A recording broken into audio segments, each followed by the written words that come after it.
Welcome, everyone. It's absolutely great to be here. It's a pleasure to be here on stage with the co-founder of Buzu, Bernard Niesner. Welcome.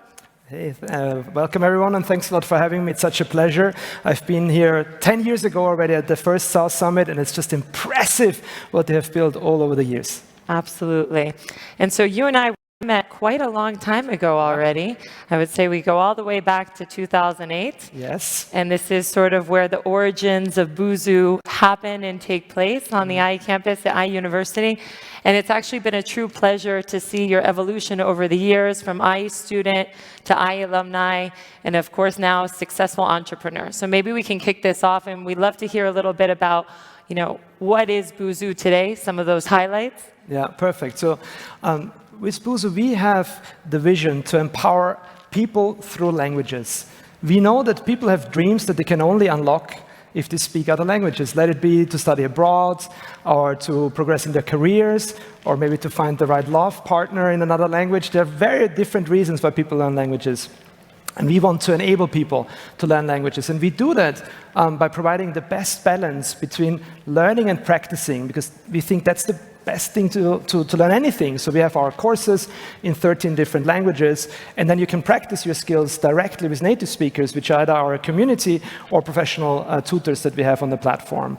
And we founded in 2008. We have scaled this business now to over 120 million users around the world, and we're growing at about 20,000 new users every day. And we're not only doing it for consumers, but also for B2B businesses. So the likes of Edtech, so Unilever or L'Oreal, large companies across the world are using Buzu to train their employees. That's great. And I know that there was a source of inspiration for the name Buzu. Maybe you can tell us a little bit about that. It's one of these nearly extinct languages. It's a language from Cameroon spoken by only 8 people. And we also teach a little bit of Buzu on Buzu. Excellent, excellent. So you have to sign up for that. So earlier this year, you had some really big news. You had a wonderful exit, 385 million euros, which is a very big number. So how does it feel when you finally cross the finish line? I mean, are you planning for retirement? Are you looking up some exotic places to visit? What happens? I have to say, it doesn't feel that much different. And a lot of people ask me, how long do you still have to work? And I find this question rather absurd because, I've been here in Spain, Rafa Nadal wins a tennis champion. No one is asking Rafa, how long do you still have to play tennis? I think he really likes to play tennis. I really like to build businesses. And therefore, I'm, in the trenches. We are very excited about the partnership with Czech. It's a global education platform.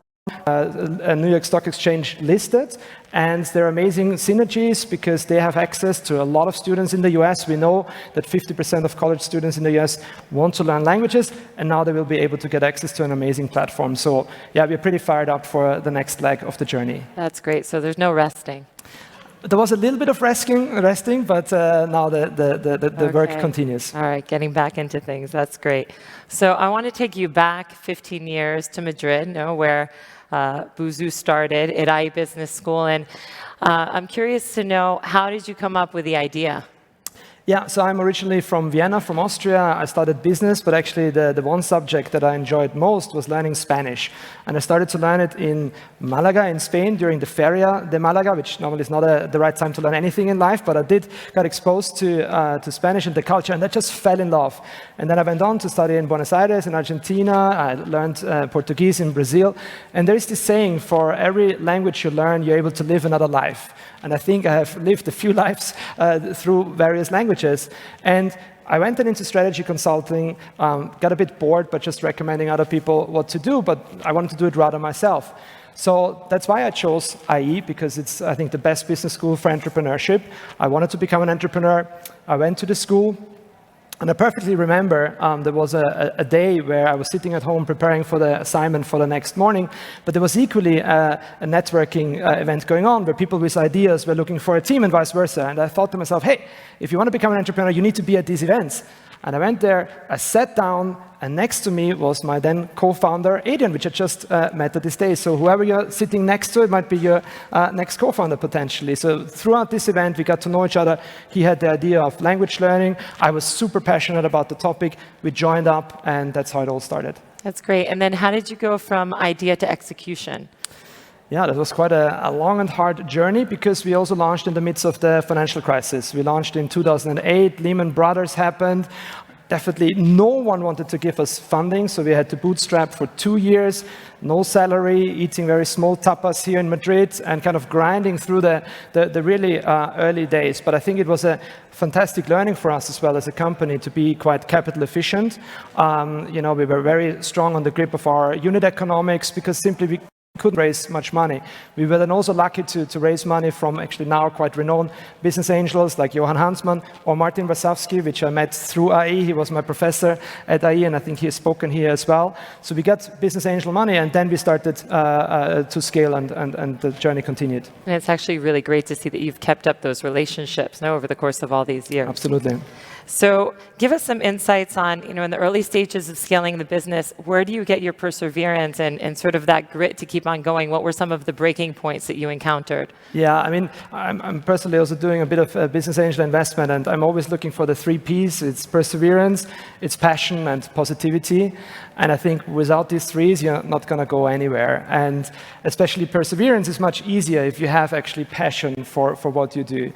And I personally still find the topic of learning a language just fascinating because it really opens, another world.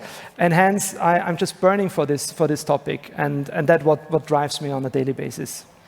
And teams obviously are a core part of creating really good businesses. And what has been your recipe for success in terms of selecting the right people to surround yourself with? How did your co-founder fit into the formula as well? Yeah. I mean, we honestly had also a lot of difficulties. In the year 2014, for example, we were nearly bankrupt because we had a lot of tech legacy as we were built pre the development of the smartphones and the app store. So we built as a pure web business, and had then to realize very quickly that we had to change completely our infrastructure into a mobile-first infrastructure. And that took us a lot of time to do so, and we really ran out of money. We scaled, unfortunately, I think also at a certain point too fast. We went from 10 to 50. We were running out of money. We had to restructure. We went back to 10. And I realized that a lot of the mistakes also happened because I was too naive with regards to the topic of culture. I'm a big believer of culture eating strategy for breakfast. And, as I had a second roll of the dice after this experience where the company nearly crashed, I swore to myself of build up the business again with really strong cultural foundations. And we have our teach values, trust, effectiveness, curiosity, ambition, and happiness. And we really live by these values. We've translated them into behaviors. We use them in the interview process, in the probation process, in the performance management process. It's really ingrained in the culture. It's not just a poster you have in the kitchen, but really something that people talk about. And I think that for us was the foundation to build high-performing teams. That's great. And what do you think your team would say, if you were to ask them, hey, what's it like working at Buzu? Well, I hope they would say the same. It's like these teach values. And let's be honest, I think it's so important as a company that you define your values very well, because you then attract certain type of talent. And there might be other talent that, maybe it's not the right place for them to come, and they're more happy to go in another company. And life is too short to be pissed off with your job, where you're spending 8, 9, 10 hours every day. So hence, I think we have just found a very clear way of articulating of what type of people we want and what works with us, and hence we attract these type of people as well. That's great. And I want to talk about feedback. I think for anybody who's starting a company, you get bombarded by all kinds of opinions, some solicited, some unsolicited. So what would be your take on, when do you pay attention, when do you ignore, when do you close yourself in a room and say no more? Yeah, I mean, it's a great question. And I think as a founder, you get constantly bombarded with, to a certain extent, unsolicited feedback, especially at the beginning of the journey. I mean, I do remember countless conversations here in Madrid, where we originally were based, of people telling me this doesn't make any sense. You will never be able to learn a language online.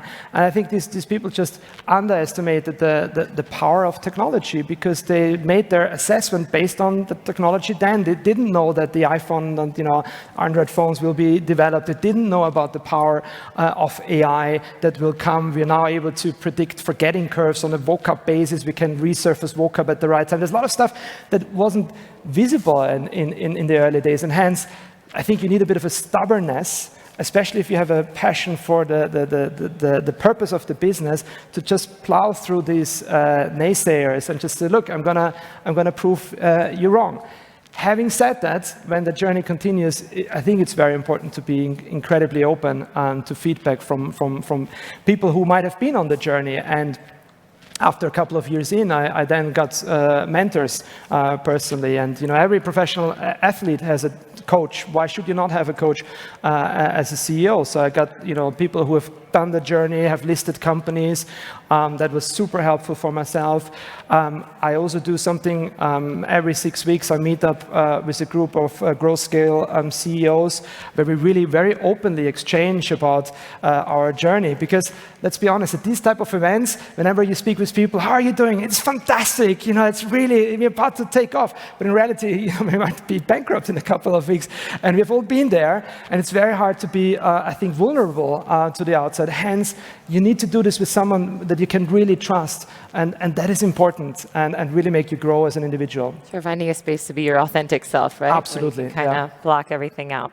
So I want to shift to funding because I think this is something that the audience would be interested in. Buzu is known for having raised a modest amount of capital in comparison to others in your peer group. So, what was your approach to funding? Well, first, in the first couple of years, it was an inability to fund. So we were just not able to convince anyone because it was the financial crisis. So hence we said, you know what? If no one wants to give us money, we just build a sustainable business. And I think this was the right choice, and maybe it might be the right choice also right now, given the potential gray clouds that are coming up on the horizon in the current economic system. But then we started to raise money from business angels, from high net worth individuals. We raised also venture debt. We looked at other forms of funding, which is equally very important. And in total, we only raised 16 million euros, which is a very tiny amount. And we therefore returned 24x the amount to some of our very happy and great investors that we had. I think fundraising is not always a sign of success. Fundraising is often also a sign of capital inefficiency, and therefore, you need to really control it and make sure you don't get too much on this hype and just go from one round to the other, because it can be very dangerous once it dries up.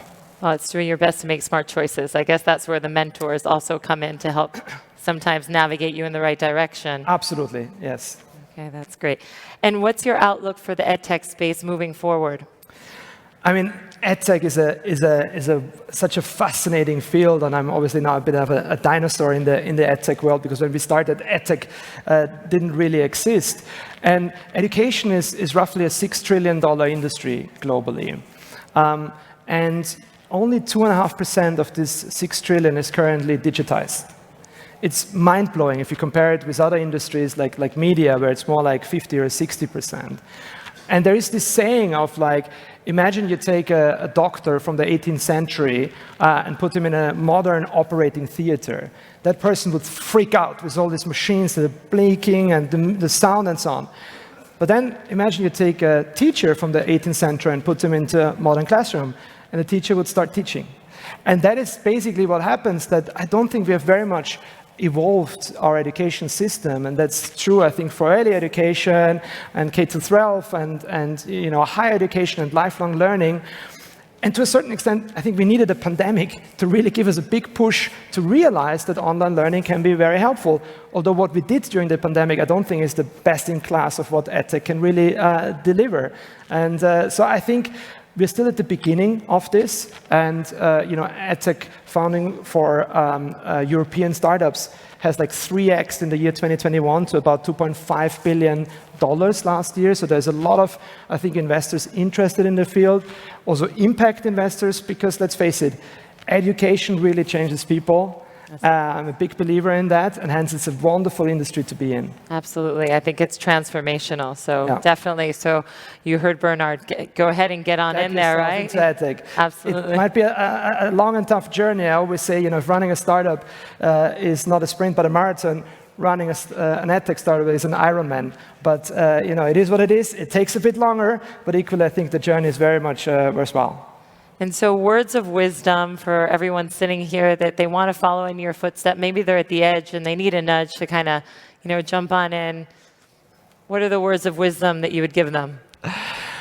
Well, I mean, I think during the tougher times, and believe me, we had quite a lot of these, I started to look a bit for help and for support, and a friend of mine recommended me the book Hard Things About Hard Things from Ben Horowitz, which I can strongly recommend to everyone here in the audience. And there's one phrase that really stuck to my mind, which is like, embrace the struggle. Because the reality is, founding a startup, scaling it up, and then pushing it all the way through a successful exit, and then even beyond, continuing on the journey, to a certain extent, is always going to be a struggle. It's never easy. If you think by the next milestone, the next founders, things will be easy, or potentially not. And if you try to fight it, I think you're going to struggle.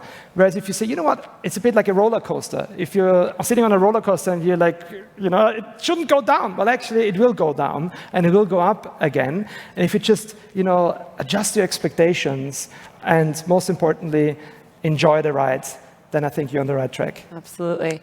And I think we have time for one more question. And I kind of want to bring it back to the personal space. Friends and family obviously play a big role in this journey. And you just celebrated your 15-year class reunion. So maybe you could talk a little bit about how they accompanied you throughout these highs and lows. Yeah, absolutely. I mean, we had tremendous support from our MBA colleagues at the beginning, and even if they just came for the free Buzu party that we always threw here in Madrid, it was just a wonderful support, because sometimes it's a lonely journey, and sometimes you as a founder might not even believe it yourself anymore. And in that moment, it's so important to have people who cheer on the sideline and just push you further. And obviously the same goes for my wife, who had to endure a lot of stuff, my wonderful kids, and all that stuff. I think it's so important to have a support network that helps you during this journey. That's great. And I mean, nowadays, anytime you open up Instagram, the press, we talk a lot about psychology, positive affirmations. By the way, he didn't know I'm going to ask him this question. Do you have any affirmations that you sort of tell yourself, to kind of on those days that are low, to kind of keep on going? Just don't stress out too much about it. Life is good. Focus on the things that really matter, and then everything will go well. Absolutely. And I think on that note,